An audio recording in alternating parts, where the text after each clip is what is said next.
todos os melhores arcos do mundo são fabricados com o pau-brasil, o nosso pau-brasil. A gente pode tocar mais longe, de uma maneira mais tradicional, e se a gente se aproximar, esse som fica mais arranhado, mais agressivo.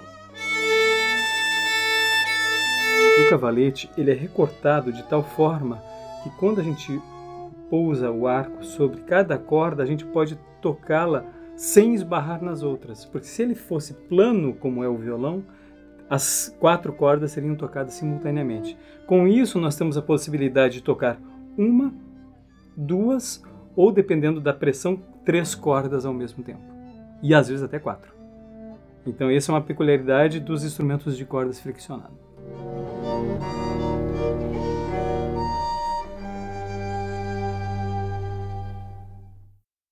Neste programa, o Quarteto Radamés Inátali fala sobre o seu trabalho com os instrumentos na interpretação dos quartetos de Villa-Lobos.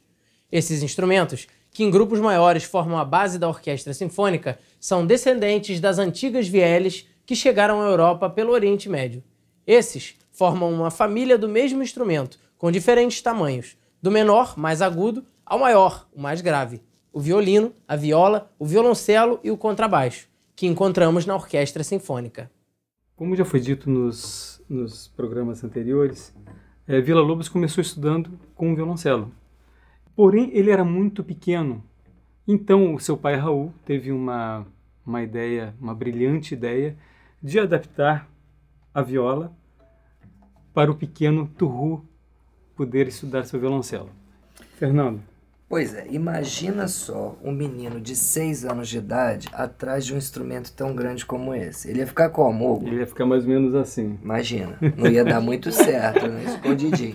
Então, o que o pai do Villa-Lobos, o seu Raul, ele fez? Ele pegou o espigão, que é essa peça metálica que o violoncelo tem para apoiar assim no chão e fixar o instrumento. Ele pegou esse espigão, pegou uma viola, adaptou a uma viola aqui e aí ficou muito mais confortável para um garotinho de 6 anos começar a estudar música, estudar violoncelo, mas numa viola adaptada. Logicamente, com isso, as notas soavam 1/8 acima do som real do violoncelo.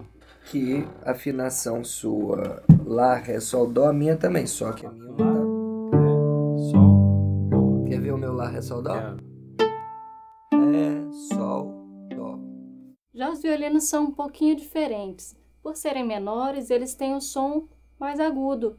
E então eles não têm a corda Dó, que a viola tem, mas tem a corda Mi, que é a corda mais aguda. Esses instrumentos, os 4, pertencem à mesma família, que é a família do violino. Eles são feitos de madeira. Tem a particularidade dessa madeira preta, que é o ébano. Ela é naturalmente preta e é usada para fazer os espelhos. São instrumentos feitos à mão, os melhores instrumentos para alunos mais avançados e profissionais. Podem ser tocados de 2 maneiras básicas que a gente já falou bastante nos outros programas. Uma é com o arco, que o Hugo vai falar uma curiosidade do arco, que é essa vareta aqui, que a gente usa na mão direita, e a outra com pizzicato, que é beliscando as cordas, que também nos quartetos de Villa-Lobos é um recurso bastante explorado.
interessantes em relação às cordas é que hoje em dia se usa cordas de aço ou de tungstênio ou até perlon revestido, mas antigamente eram tripas de carneiro esticadas que davam um som bastante agradável, inclusive. Infelizmente, em função do nosso clima aqui no Brasil, por ser muito úmido, se torna praticamente impossível a gente usar as cordas de tripa. Um detalhe também sobre os instrumentos também que vale a pena ressaltar é que eles são abaulados. Isso significa que essa madeira não é prensada, ela é escavada. Eles pegam um naco de madeira grosso e vão escavando por fora e por dentro para criar este desenho abaulado, que é exatamente para favorecer a vibração das cordas e do som e ser projetado posteriormente. Sobre o arco, existe uma curiosidade muito interessante, que é o seguinte: todos os melhores arcos do mundo são fabricados com o pau-brasil, o nosso pau-brasil. Então, por um simples fato de ser uma madeira extremamente rígida e, ao mesmo tempo, com uma elasticidade que traz as condições ideais para a execução. Esta fita branca que a gente está vendo aqui, que exatamente traz a fricção das cordas, na verdade, quando a gente abre o parafuso que a segura, a gente percebe que, na verdade, não é uma fita branca, e sim... mágica, assim. Várias crinas de cavalo esticadas. Por que crina de cavalo? Porque se colocarmos no microscópio um cabelo mesmo da gente ou da crina do cavalo, a gente vai ver que ela é um fio com várias ranhuras. Estas ranhuras, quando a gente passa depois uma resina que é para exatamente ter aderência à corda, traz a fricção que caracteriza nossos instrumentos de cordas friccionados.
interessante dos nossos instrumentos é essa pecinha aqui, com essa madeira mais clara.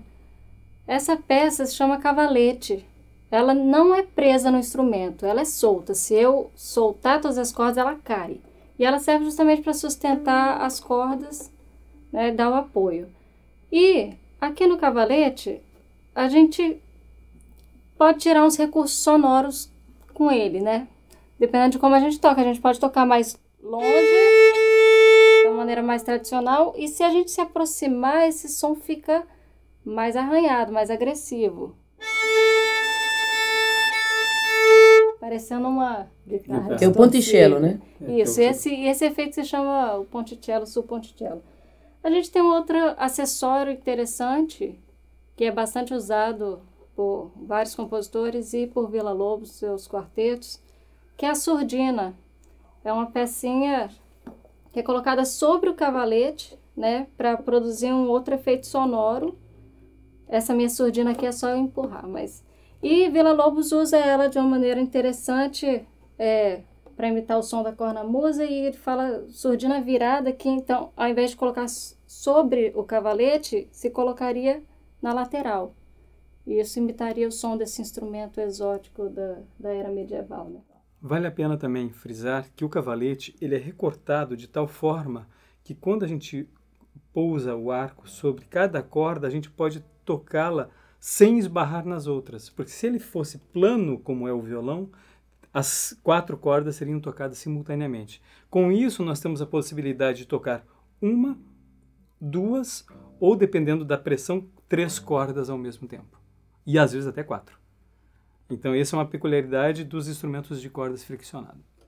Agora, você já pode assistir os quartetos com outros olhos e ouvir com outros ouvidos.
No próximo programa, vamos saber como foi o canto orfeônico nas escolas brasileiras e ouvir os quartetos números 11 e 12.